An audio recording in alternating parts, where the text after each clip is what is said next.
Dear students, this is Rajesh S, Assistant Professor of Commerce. I am welcoming you all to 5th semester BCom course. ಎಲ್ಲರಿಗೂ 5ನೇ semester BCom ಕೋರ್ಸ್ಗೆ ಸ್ವಾಗತ. ಮೊದಲಿಗೆ ನಾವು ಈ ಸೆಮಿಸ್ಟರ್ನಲ್ಲಿ ಕಲಿಯಬೇಕಾದ ಸಬ್ಜೆಕ್ಟ್ಗಳ ಬಗ್ಗೆ ಮಾಹಿತಿಯನ್ನು ನೀಡ್ತಿದ್ದೇನೆ. ಈಗಾಗಲೇ ಗೊತ್ತಿರಬಹುದು, ಆದರೆ ಇದು ಮೊದಲ ತರಗತಿ ಆದ್ದರಿಂದ ಸಬ್ಜೆಕ್ಟ್ಗಳ ಹೆಸರುಗಳು, ಸಬ್ಜೆಕ್ಟ್ಗಳು ಯಾವ್ಯಾವುದು ಓದಬೇಕು ಅನ್ನೋದನ್ನು ಮೊದಲಿಗೆ ತಿಳ್ಕೊಳ್ಳೋಣ. 5th ಸೆಮಿಸ್ಟರ್ನಲ್ಲಿ 5.1 ಪೇಪರ್ ಎಂಟರ್ಪ್ರಿನಿಯರ್ಶಿಪ್ ಡೆವಲಪ್ಮೆಂಟ್, ಉದ್ಯಮಶೀಲತೆಯ ಅಭಿವೃದ್ಧಿ ಅನ್ನೋ ಒಂದು ಸಬ್ಜೆಕ್ಟ್ ಇದೆ. 5.2 ಇಂಟರ್ನ್ಯಾಷನಲ್ ಫೈನಾನ್ಷಿಯಲ್ ರಿಪೋರ್ಟಿಂಗ್ ಸ್ಟ್ಯಾಂಡರ್ಡ್ಸ್, ಇದು ಅಕೌಂಟಿಂಗ್ ರಿಲೇಟೆಡ್ ರಿಪೋರ್ಟಿಂಗ್ ಸ್ಟ್ಯಾಂಡರ್ಡ್ಸ್ ಅನ್ನು ತಿಳಿಸ್ಕೊಡುತ್ತೆ. 5.3 ಇನ್ಕಮ್ ಟ್ಯಾಕ್ಸ್, ನಿಮ್ಮನ್ನು ಟ್ಯಾಕ್ಸೇಷನ್ ವಿಚಾರವಾಗಿ ಡೈರೆಕ್ಟ್ ಟ್ಯಾಕ್ಸ್ಗಳ ಬಗ್ಗೆ, ಮೊದಲ ಸ್ಥಾನದಲ್ಲಿರುವಂತಹ ಇನ್ಕಮ್ ಟ್ಯಾಕ್ಸ್ ಬಗ್ಗೆ ಈ ಒಂದು ಸಬ್ಜೆಕ್ಟ್ ತಿಳಿಸ್ಕೊಡುತ್ತೆ. ನೆಕ್ಸ್ಟ್ 5.4 ಕಾಸ್ಟಿಂಗ್ ಮೆಥಡ್ಸ್, ಈಗಾಗಲೇ ಕಾಸ್ಟ್ ಅಕೌಂಟಿಂಗು, ಕಾಸ್ಟ್ ಶೀಟ್ಸು ಇವೆಲ್ಲ ಮಾಡಿದ್ದೀರಿ. ಕಾಸ್ಟಿಂಗ್ ಮೆಥಡ್ಸ್ ಯಾವ್ಯಾವುದಿದ್ದಾವೆ ಅನ್ನೋದರ ಬಗ್ಗೆ ತಿಳಿಸ್ಕೊಡೋದಕ್ಕೆ ಈ ಸಬ್ಜೆಕ್ಟನ್ನು ನಿಮಗೆ ಇಂಟ್ರಡ್ಯೂಸ್ ಮಾಡಲಾಗಿದೆ. Then we have electives, optional subjects for you, and we are offering accounting and taxation group electives for you. In that, elective 1 is 5.5 advanced accounting, and second elective is goods and services tax 5.6. Then business taxation and cost management will be there in your 6th semester. So in this semester you are going to study advanced accounting and goods and services tax, as our college is offering first elective accounting and taxation group. I am introducing in this class to you all advanced accounting. For the time being, I will be teaching or I will be taking online classes on advanced accounting. After commencement of regular classes, regular teachers will teach you the subject in the classroom. The objective of introducing this subject is to make you familiar with the process and preparation of accounts of different types of organizations. ಹಿದರ್ಟು ಇಲ್ಲಿವರೆಗೆ ನೀವು basics of accounting ಬಗ್ಗೆ ತಿಳ್ಕೊಂಬಂದ್ರಿ. PUCಯಲ್ಲಿ accounting ಅಂದರೆ ಏನು, journal entries ಅಂದರೆ ಏನು, subsidiary books ಅಂದರೆ ಏನು, cash book ಹೇಗೆ ಮಾಡ್ತಾರೆ, ಲೆಡ್ಜರ್ಸ್ ಹೇಗೆ ಮಾಡ್ತಾರೆ, ಮತ್ತು partnership accounts, single entry systems. BComಗೆ ಬಂದ ಮೇಲೆ conversion of single entry into double entry, then insurance claims, corporate accounting, company accounts, amalgamation, absorption, liquidation of companies, issue of shares, goodwill calculation, ಈ ಥರದ ಆಸ್ಪೆಕ್ಟ್ಸ್ನೆಲ್ಲ ಕಲ್ತ್ಕೊಂಬಂದ್ರಿ. ಈ ಒಂದು ಸೆಮಿಸ್ಟರ್ನಲ್ಲಿ ಸ್ಪೆಸಿಫಿಕ್ ಆರ್ಗನೈಸೇಷನ್ಸು ಅಥವಾ specific ಇನ್ಸ್ಟಿಟ್ಯೂಷನ್ಸ್ಗೆ ಸಂಬಂಧಪಟ್ಟಂಥ ಅಕೌಂಟಿಂಗನ್ನು ಯಾವ ರೀತಿ ಪ್ರಿಪೇರ್ ಮಾಡ್ತಾರೆ ಅನ್ನೋದ್ರ ಮೇಲೆ ಫೋಕಸ್ ಮಾಡ್ತಿದ್ದೀವಿ. ಅದಕ್ಕೋಸ್ಕರ ಈ ಸಬ್ಜೆಕ್ಟನ್ನು ಇಂಟ್ರಡ್ಯೂಸ್ ಮಾಡಲಾಗಿದೆ. ಹೇಗೆ ನಿಮಗೆ ಸೆಮಿಸ್ಟರ್ ಆದ್ದರಿಂದ ಕೇವಲ 90 ದಿವಸಗಳ ಕಾಲ ಇರುತ್ತೋ, ಈ 90 ದಿವಸಗಳ ಕಾಲದಲ್ಲಿ ಯೂನಿವರ್ಸಿಟಿ ಪ್ರಿಸ್ಕ್ರೈಬ್ ಮಾಡಿರುವಂತಹ ಕೆಲವೊಂದು ಇನ್ಸ್ಟಿಟ್ಯೂಷನಲ್ ಅಕೌಂಟ್ಸನ್ನು ಮಾತ್ರ ಈ ಸೆಮಿಸ್ಟರಲ್ಲಿ ಹೇಳಲಾಗುತ್ತೆ. ಇನ್ನೂ ಮಿಕ್ಕಂತಹ ಇನ್ಸ್ಟಿಟ್ಯೂಷನಲ್ ಅಕೌಂಟ್ಸ್ ಇದ್ದಾವೆ, ಅವುಗಳನ್ನು ನೀವು ಮುಂದೆ ಹೋಗ್ತಾ ಹೋಗ್ತಾ ಹೋಗ್ತಾ ಕಲಿತೀರಿ ಅನ್ನೋದು ನನ್ನ ಭಾವನೆ. Let us have a look at the syllabus of advanced accounting. The first unit of this advanced accounting subject relates to accounts of banking companies. So banking company ಅನ್ನೋದು ಒಂದು ಸೆಪರೇಟ್ ಆರ್ಗನೈಸೇಷನ್, ಅದರದೇ ಆದಂತಹ ಅಕೌಂಟಿಂಗ್ ಪ್ರೋಸೆಸ್ ಇದೆ, procedure ಇದೆ, ಮತ್ತು ಅಲ್ಲಿ ನಡೆಯುವಂಥ transactions ಸಾಮಾನ್ಯ ಬಿಸ್ನೆಸ್ ಆರ್ಗನೈಸೇಷನ್ಸಲ್ಲಿ ನಡೆಯುವಂತಹ ಟ್ರಾನ್ಸಾಕ್ಷನ್ಸ್ ಆಗಿರೋದಿಲ್ಲ. ಎಲ್ಲವೂ ಸ್ಲಿಪ್ ಸಿಸ್ಟಮ್ ಆಫ್ ಅಕೌಂಟಿಂಗ್ ರೀತಿಯಲ್ಲಿ ನಡ್ಕೊಂಡು ಹೋಗ್ತಿರುತ್ತೆ. ನಾವು ಡೆಪಾಸಿಟ್ ಮಾಡಬೇಕಾದ್ರೆ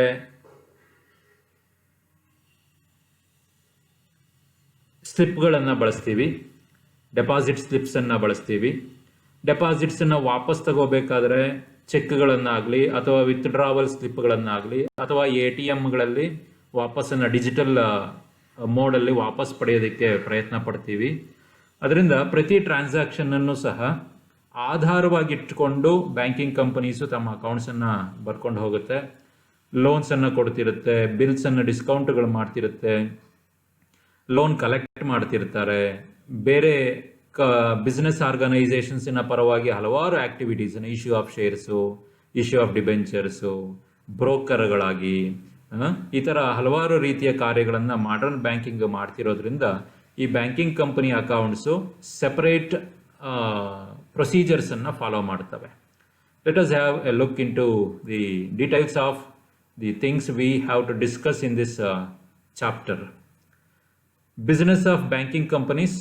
ಬ್ಯಾಂಕಿಂಗ್ ಕಂಪನೀಸಿನ ಮೀನಿಂಗನ್ನು ತಿಳ್ಕೋಬೇಕಾಗುತ್ತೆ. What are all the activities, transactions a banking company does, ಅದನ್ನು ತಗೋಬೇಕಾಗುತ್ತೆ. So all the activities performed by a banking company will be discussed under this. Important provisions of Banking Regulation Act of 1949 we have to discuss. ಅದು related ಆಗಿ ಯಾವ concept ಅಂದರೆ minimum capital ಎಷ್ಟಿರಬೇಕು, reserves ಯಾವ ರೀತಿ ಮಾಡ್ಕೋಬೇಕು, how much reserves must be in proportion to capital, restriction on commission payment, brokerage payment, discounts of bills, discounting of bills, then statutory reserve ಅಂತ ಬರುತ್ತೆ, ಸ್ಟ್ಯಾಟ್ಯುಟರಿ ಲಿಕ್ವಿಡಿಟಿ ರೇಷಿಯೋ ಅಂತ ಬರುತ್ತೆ, statutory cash reserves to be maintained in banking companies ಅಂತ ಬರುತ್ತೆ. ಇವುಗಳ ಬಗ್ಗೆ theoretical ಆಸ್ಪೆಕ್ಟ್ಸನ್ನು ನಾವು discuss ಮಾಡ್ತಿರ್ತೀವಿ. ಇದಲ್ಲದೆ ಪ್ರಾಕ್ಟಿಕಲ್ ಆಸ್ಪೆಕ್ಟ್ಸಿಗೆ ಬಂದರೆ ಬುಕ್ಸ್ ಆಫ್ ಅಕೌಂಟ್ಸ್ಗೆ ಸಂಬಂಧಪಟ್ಟಂತೆ ಫಸ್ಟು ನಾವು special features of bank accounts ಇದಕ್ಕೆ ಸಂಬಂಧಪಟ್ಟಂತೆ ತಿಳ್ಕೋಬೇಕಾಗತ್ತೆ.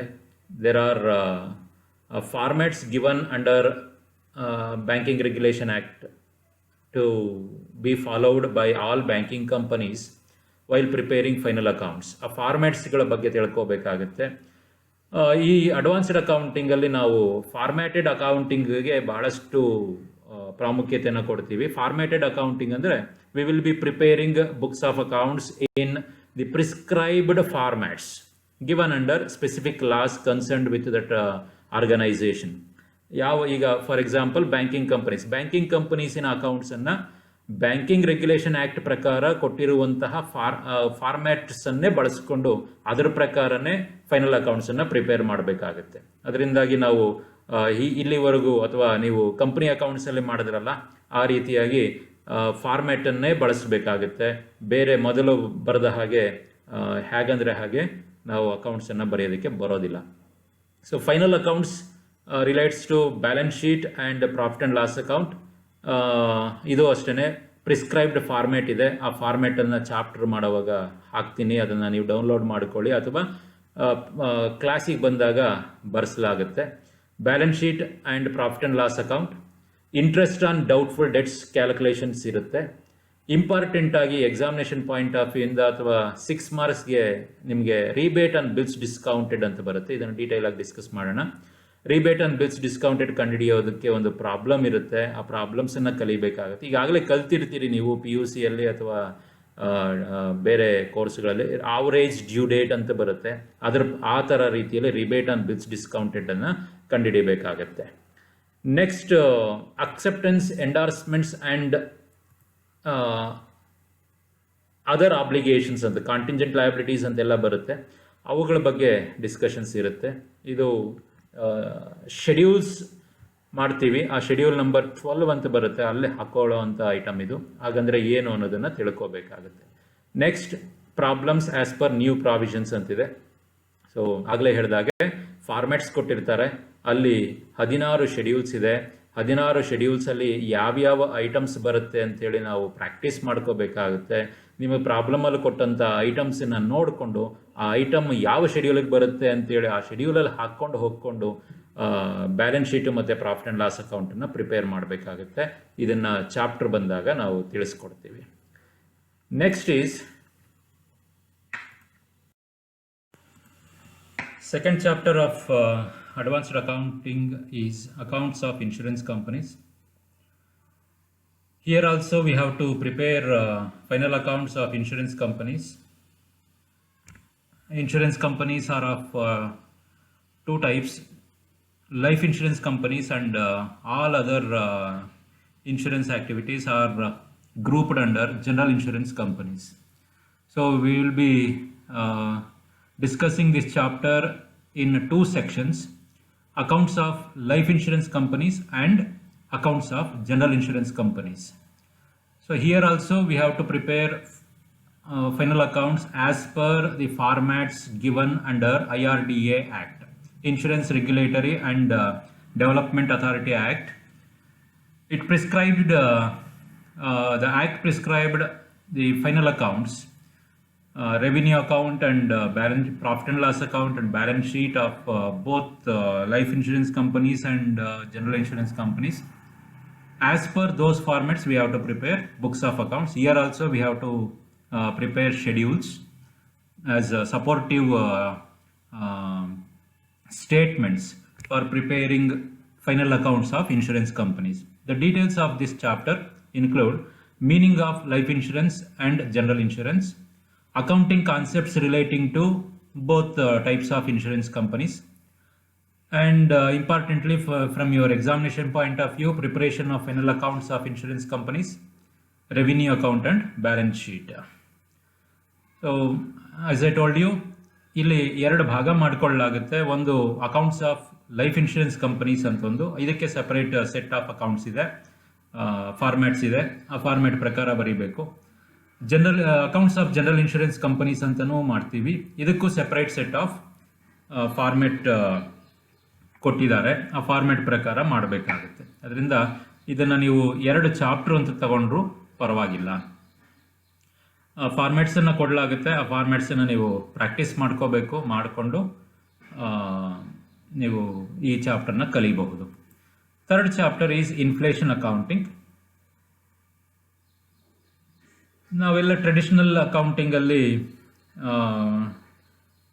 ಕಾಸ್ಟ್ ಬೇಸ್ಡ್ ಅಕೌಂಟಿಂಗನ್ನು ಮಾಡ್ತೀವಿ. ಅಂದರೆ whatever the cost paid for acquiring the assets will be taken as base for recording books of accounts. We don't consider the price changes which have taken place over a period of time. ಹಿಂದೆ ಯಾವಾಗಲೂ ಒಂದು 4 ವರ್ಷದ ಹಿಂದೆ ಒಂದು ಮಿಷನರಿನ ಕೊಂಡುಕೊಂಡ್ರೆ ಆವಾಗ cost 1 lakh ರೂಪಾಯಿ ಆಗಿತ್ತು ಅಂದರೆ ಆ 1 ಲಕ್ಷ ರೂಪಾಯಿನೇ ಆಧಾರವಾಗಿ ಇಟ್ಕೊಂಡು ಡಿಪ್ರಿಸಿಯೇಷನ್ ಮಾಡುವಂಥದ್ದು, ಅದನ್ನೇ ಆಧಾರವಾಗಿ ಇಟ್ಟುಕೊಂಡು ಅದರ ಸೇಲು ಅಥವಾ ಆಬ್ಸೊಲ್ಯೂಟ್ನೆಸ್ಸನ್ನು ಅಕೌಂಟ್ ಮಾಡೋದು, ಇವೆಲ್ಲ ಮಾಡ್ತಿದ್ವಿ. ಅದರಿಂದಾಗಿ ಸರಿಯಾದ ರೀತಿಯ ಪ್ರೈಸ್ ಲೆವೆಲ್ ಚೇಂಜಸನ್ನು ಆಧಾರವಾಗಿ ಇಟ್ಕೊಂಡು ಬುಕ್ಸ್ ಆಫ್ ಅಕೌಂಟ್ಸನ್ನು ಪ್ರಿಪೇರ್ ಮಾಡದೇ ಇದ್ದಾಗ ರಿಯಲ್ ಫೈನಾನ್ಷಿಯಲ್ ಪೊಸಿಷನ್ನ ಕಂಡುಹಿಡಿಯೋಕೆ ಆಗಲ್ಲ ಅಂತೇಳಿ ಕೆಲವು ಎಕ್ಸ್ಪರ್ಟ್ಸು ಅಕೌಂಟ್ಸನ್ನು ಲಿಮಿಟೆಡ್ ಪರ್ಪಸ್ ಸರ್ವ್ ಮಾಡುತ್ತೆ ಅಂತ ಹೇಳಿದ ಕಾರಣಕ್ಕೋಸ್ಕರ ಈ ಒಂದು ಇನ್ಫ್ಲೇಷನ್ ಅಕೌಂಟಿಂಗ್ ಅಂದರೆ accounting process based on price level changes. Inflation accounting ಅಂದರೆ ಬರೀ ಇನ್ಫ್ಲೇಟೆಡ್ ಅಕೌಂಟಿಂಗ್ ಅಂತಲ್ಲ, ಡಿಫ್ಲೇಷನ್ ಆದರೆ ಅಂದರೆ ಹಣದ ಕೊಳ್ಳುವ ಮೌಲ್ಯ ಏನಿದೆ, ಆ ಹಣದ ಕೊಳ್ಳುವ ಮೌಲ್ಯ ಏರುಪೇರಾಗ್ತಿದ್ರೆ ಆ ಅಕೌಂಟಿಂಗ್ ಮಾಡುವಂಥ ದಿವಸ ಹಣದ ಬೆಲೆ ಎಷ್ಟಿತ್ತು ಅಂತ ತಗೊಂಡು ಅದರ ಬೇಸಿಸ್ ಮೇಲೆ ಅಕೌಂಟಿಂಗನ್ನು ಬರೆದು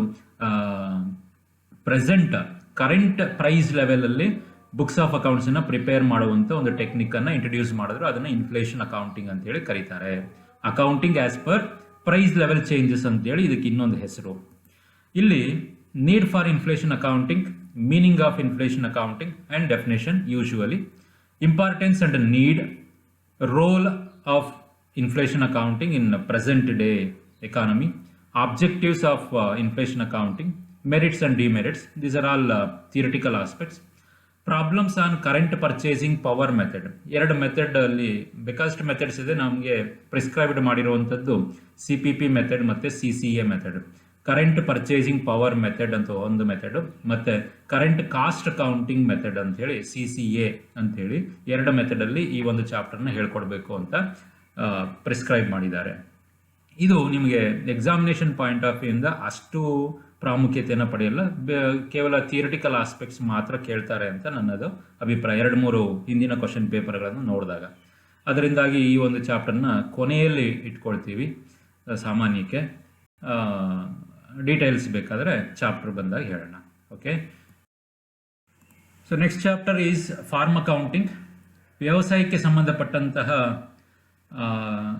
ವೆಚ್ಚಗಳು, ಆದಾಯಗಳನ್ನು ಯಾವ ರೀತಿ ಅಕೌಂಟಿಂಗ್ ಮಾಡೋದು ಅಂತೇಳಿ ಈ ಚಾಪ್ಟ್ರಲ್ಲಿ ಹೇಳ್ಕೊಡ್ಲಾಗುತ್ತೆ. ಇದಕ್ಕೆ ಯಾವುದೇ ರೀತಿಯ ಫಾರ್ಮ್ಯಾಟೆಡ್ ಅಕೌಂಟಿಂಗ್ ಇಲ್ಲ, ಪ್ರಿಸ್ಕ್ರೈಬ್ಡ್ ಫಾರ್ಮ್ಯಾಟ್ಸ್ ಇಲ್ಲ. ನಾವು ಹಿಂದೆ ಅಥವಾ ನೀವು PUCಯಲ್ಲಿ profit and loss account, balance sheet ಮಾಡ್ತಿದ್ರಲ್ಲ, ಅದೇ ರೀತಿಯ ಅಕೌಂಟಿಂಗ್ ಪ್ರೊಸೀಜರನ್ನು ಇದಕ್ಕೆ ಫಾಲೋ ಮಾಡಬೇಕಾಗುತ್ತೆ ಈ ಚಾಪ್ಟ್ರಲ್ಲಿ. ಇಲ್ಲಿ meaning of farm accounting discuss ಮಾಡ್ತಿರ್ತೀವಿ.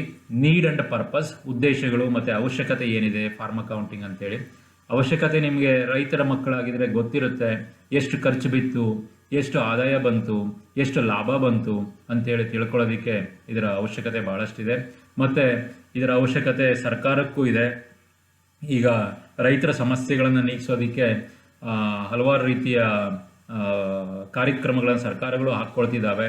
ಆ ಕಾರ್ಯಕ್ರಮಗಳಿಗೆ ಬೇಸಾಗಿ ನಮಗೆ ಅಕೌಂಟಿಂಗ್, ಫಾರ್ಮ್ ಅಕೌಂಟಿಂಗ್, ವ್ಯವಸಾಯಕ್ಕೆ ಸಂಬಂಧಪಟ್ಟಂತಹ ಲೆಕ್ಕಿಸುವಿಕೆ ಅನ್ನೋದು ಬಹಳ ಪ್ರಾಮುಖ್ಯತೆಯನ್ನು ಪಡೀತಾ ಇದೆ. ಕ್ಯಾರೆಕ್ಟರಿಸ್ಟಿಕ್ಸ್ ಆಫ್ ಫಾರ್ಮ್ ಅಕೌಂಟಿಂಗನ್ನು ಈ ಚಾಪ್ಟರ್ಲಿ ಡಿಸ್ಕಸ್ ಮಾಡಬೇಕಾಗುತ್ತೆ. ಇದು ನಮ್ಮ ವ್ಯಾಪಾರಿ ಸಂಸ್ಥೆಗಳಲ್ಲಿ ಬರುವಂತಹ ಕ್ಯಾರೆಕ್ಟರಿಸ್ಟಿಕ್ಸ್ ಥರ ಇರೋದಿಲ್ಲ.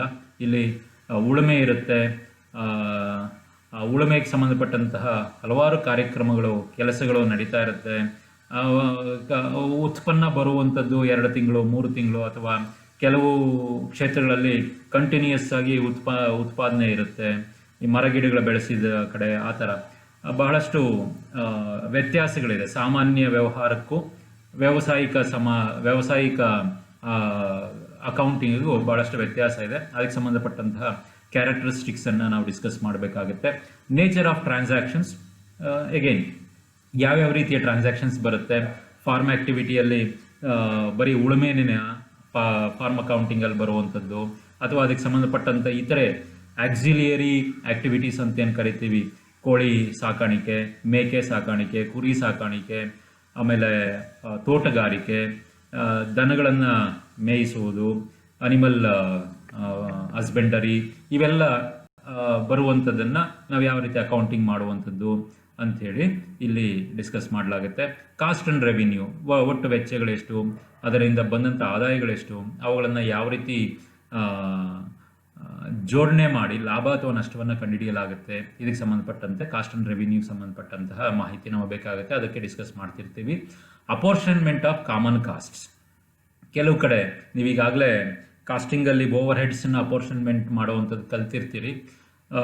ಒಂದೇ ರೀತಿಯ 2-3 ರೀತಿಯ ಬೆಳೆಗಳಿಗೆ ಒಂದೇ ಬೋರ್ವೆಲ್ಲನ್ನು ಬಳಸ್ತಿರ್ತಾರೆ, ಒಂದೇ ರೀತಿಯ ಎಲೆಕ್ಟ್ರಿಸಿಟಿಯನ್ನು ಬಳಸ್ತಿರ್ತಾರೆ.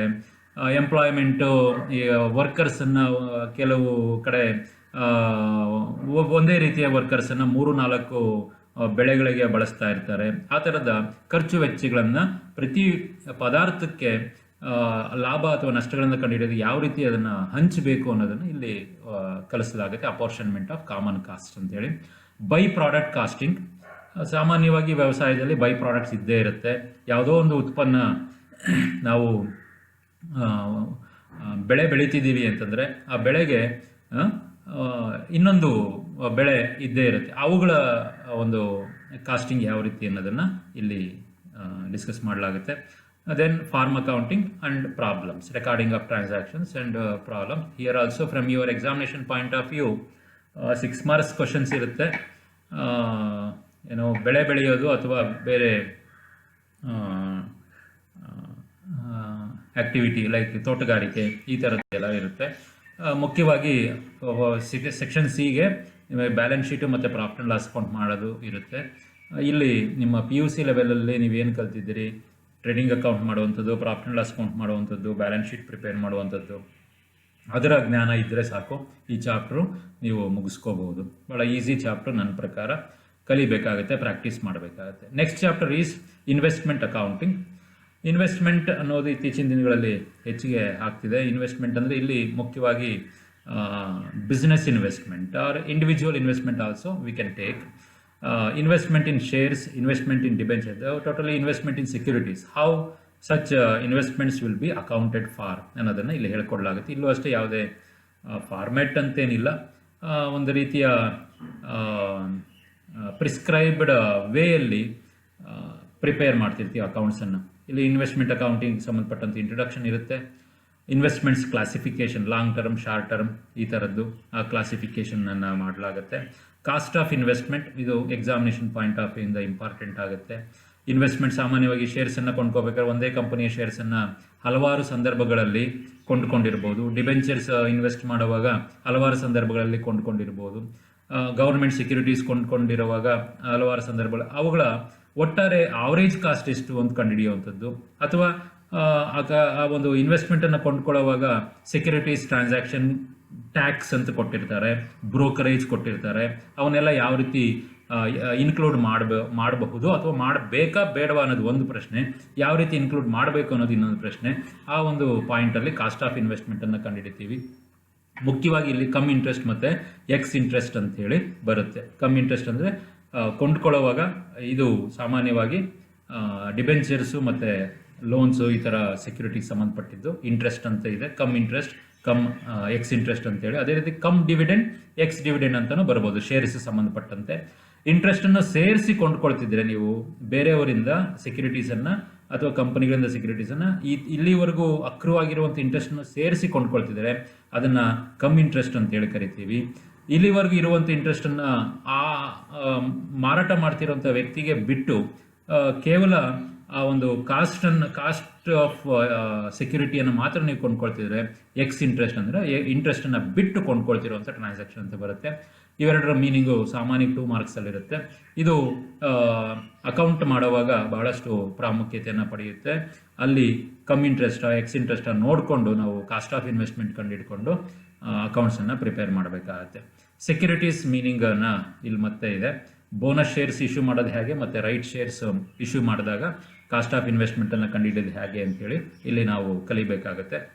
ಡಿಸ್ಪೋಸಲ್ ಆಫ್ ಇನ್ವೆಸ್ಟ್ಮೆಂಟ್ ಅಂದರೆ ಸೇಲ್ ಆಫ್ ಇನ್ವೆಸ್ಟ್ಮೆಂಟ್ ಸೇಲ್ ಮಾಡಿದಾಗ ಅದನ್ನು ಯಾವ ರೀತಿ ರೆಕಾರ್ಡ್ ಮಾಡಬೇಕು. ಎಗೈನ್ ಇನ್ವೆಸ್ಟ್ಮೆಂಟ್ ಸೇಲ್ ಮಾಡಿದಾಗ ಅದು ಕಮ್ ಇಂಟ್ರೆಸ್ಟ್ ಸೇಲ್ ಮಾಡಿದ್ರೆ, ಎಕ್ಸ್ ಇಂಟ್ರೆಸ್ಟ್ ಸೇಲ್ ಮಾಡಿದ್ರೆ, ಎಕ್ಸ್ ಇಂಟ್ರೆಸ್ಟ್ ಸೇಲ್ ಮಾಡಿದ್ರೆ ಯಾವ ರೀತಿ ಅದನ್ನು ಎಕ್ಸ್ ಇಂಟ್ರೆಸ್ಟ್ ಸೇಲ್ ಮಾಡಿದಾಗ ಅದನ್ನು ಯಾವ ರೀತಿ ಅಕೌಂಟ್ ಮಾಡಬೇಕು, ಕಮ್ ಇಂಟ್ರೆಸ್ಟ್ ಸೇಲ್ ಮಾಡಿದಾಗ ಯಾವ ರೀತಿ ಅಕೌಂಟ್ ಮಾಡಬೇಕು ಅನ್ನೋದನ್ನು ನಾವು ಡಿಸ್ಪೋಸಲ್ ಆಫ್ ಇನ್ವೆಸ್ಟ್ಮೆಂಟ್ ಅಂತ ತಿಳ್ಕೊಬೇಕಾಗುತ್ತೆ. Valuation of investment, cost of investment ಬಂದ ಹಾಗೆ ಫೈನಲ್ ಆಗಿ ನೀವು ಕೊನೆಯ ದಿವಸ ಅಂದರೆ ಇನ್ವೆಸ್ಟ್ಮೆಂಟ್ ಅಕೌಂಟ್ ಪ್ರಿಪೇರ್ ಮಾಡುವಂತಹ ಕ್ಲೋಸಿಂಗ್ ಬ್ಯಾಲೆನ್ಸು ಯಾವ ರೀತಿ ವ್ಯಾಲ್ಯೂ ಮಾಡ್ತೀರಾ ಅನ್ನೋದನ್ನು ಇಲ್ಲಿ ಕಲಿಯಲಾಗುತ್ತೆ. ದೆನ್ ರೆಕಾರ್ಡಿಂಗ್ ಪ್ರೊಸೀಜರ್ಸ್ ಇರುತ್ತೆ. ಶೇರ್ಸ್ ಸಂಬಂಧಪಟ್ಟಂತೆ ಮಾತ್ರ ಅಂತ ಹೇಳಿದ್ದಾರೆ ಇಲ್ಲಿ, ಅದನ್ನು ಮಾತ್ರ ಫೋಕಸ್ ಮಾಡಬೇಕು. ಪ್ರಾಬ್ಲಮ್ಸ್ ಇಲ್ಲಿ ಬ್ಯಾಲೆನ್ಸ್ ಶೀಟು ಅಥವಾ ಪ್ರಾಫಿಟ್ ಆ್ಯಂಡ್ ಲಾಸ್ ಅಕೌಂಟ್ ಮಾಡುವಂಥದ್ದೇನಿಲ್ಲ, ಕೇವಲ ಇನ್ವೆಸ್ಟ್ಮೆಂಟ್ ಅಕೌಂಟನ್ನು ಮಾಡ್ತೀವಿ. ಶೇರ್ಸ್ ಅಲ್ಲಾದರೆ investment in shares account, investment in shares of so and so company. ಒಂದು ಕಂಪನಿಯ ಶೇರ್ಗೆ ಒಂದು ಅಕೌಂಟ್, ಇನ್ನೊಂದು ಕಂಪನಿಯ ಶೇರ್ಗೆ ಇನ್ನೊಂದು ಅಕೌಂಟ್, ಒಂದು ಕಂಪನಿಯ ಡಿಬೆಂಚರ್ಸ್ಗೆ ಒಂದು ಅಕೌಂಟ್. ಈ ಥರ ಡಿಫ್ರೆಂಟ್ ಟೈಪ್ಸ್ ಆಫ್ ಸೆಕ್ಯೂರಿಟೀಸ್ಗೆ ಡಿಫ್ರೆಂಟ್ ಅಕೌಂಟ್ಸನ್ನು ಮಾಡಬೇಕಾಗತ್ತೆ. ಆ ಒಂದು ರೀತಿಯಲ್ಲಿ ಪ್ರಾಬ್ಲಮ್ಸನ್ನು ನಾವು ಡಿಸ್ಕಸ್ ಮಾಡ್ತೀವಿ. ಓಕೆನಾ? ಇಷ್ಟು ಸಿಲೆಬಸ್ಗೆ ಸಂಬಂಧಪಟ್ಟಂಥದ್ದು. ಬುಕ್ಸು ನೀವು ಬೇಕಿದ್ರೆ ಇನ್ನಷ್ಟು ಕಲಿಬೇಕು, ನಾವು ಓದ್ಕೋಬೇಕಾಗತ್ತೆ ಅಂತಂದರೆ ಅನಿಲ್ ಕುಮಾರ್, ರಾಜೇಶ್ ಕುಮಾರ್ ಮತ್ತು ಇತರರು ಬರೆದಿರುವಂಥ ಪುಸ್ತಕ ತಗೋಬಹುದು. ಶ್ರೀನಿವಾಸ್ ಪುಟ್ಟಿ ಆ್ಯಂಡ್ ಅದರ್ಸ್ ಅಂತಿದ್ದಾರೆ, ಅವ್ರದ್ದು ತಗೋಬಹುದು. ಜೈನನ್ ನಾರಂಗ್ ಅಂತಿದೆ, ಪ್ರಿಸ್ಕ್ರೈಬ್ಡ್ ನಿಮ್ಮ ಸಿಲೆಬಸ್ ಪ್ರಕಾರನೇ ಬರೆದಿರುವಂತಹ ಪುಸ್ತಕಗಳಿವು 3. ಇತರರು ಯಾರೇ ಬರೆದಿದ್ರು ನೀವು ತಗೋಬಹುದು. ಇದಲ್ಲದೆ ಯಾವುದೇ ಅಡ್ವಾನ್ಸ್ಡ್ ಅಕೌಂಟಿಂಗ್ ದೊಡ್ಡ ಪುಸ್ತಕಗಳಿರ್ತಾವಲ್ಲ, BS ರಾಮನ್ ಬರೆದಿರೋದಿದೆ, ಅಥವಾ ಜೈನನ್ ನಾರಂಗ್ ಅವರೇ ದೊಡ್ಡದಾಗಿ ಎಲ್ಲ ಚಾಪ್ಟರ್ಸು ಸೇರಿಸಿ ಒಂದು 3 ವಾಲ್ಯೂಮಲ್ಲಿ 2 ವಾಲ್ಯೂಮಲ್ಲಿ ಬರೆದಿದ್ದಾರೆ, ಅವುಗಳಲ್ಲಿ ನಿಮಗೆ ಸಿಗುತ್ತೆ.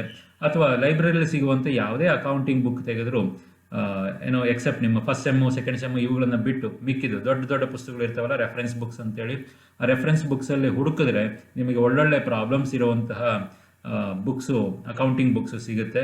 ಕೆಲವೊಂದು ಪ್ರಾಕ್ಟಿಕಲ್ ಪ್ರಾಬ್ಲಮ್ಸ್ ಇನ್ ಅಕೌಂಟಿಂಗ್ ಅಂತಲೇ ಇರ್ತದೆ. ಅದನ್ನು ಬೇಕಾದರೆ ನೀವು ತಗೊಂಡು ಓದ್ಕೋಬೋದು for practice purpose. Okay students, this is about syllabus of advanced accounting. Next ಕ್ಲಾಸಲ್ಲಿ ನಾನು ಸುಲಭವಾಗಿರುವಂತಹ ಫಾರ್ಮ್ ಅಕೌಂಟಿಂಗ್ ಸಂಬಂಧಪಟ್ಟಂತೆ ಕ್ಲಾಸನ್ನು ಮಾಡಬೇಕು ಅಂದ್ಕೊಂಡಿದ್ದೀನಿ. ಅದು ಮಾಡಿದಾಗ ನಿಮಗೆ ಅಪ್ಡೇಟನ್ನು ನೀಡ್ತೀನಿ. Thank you.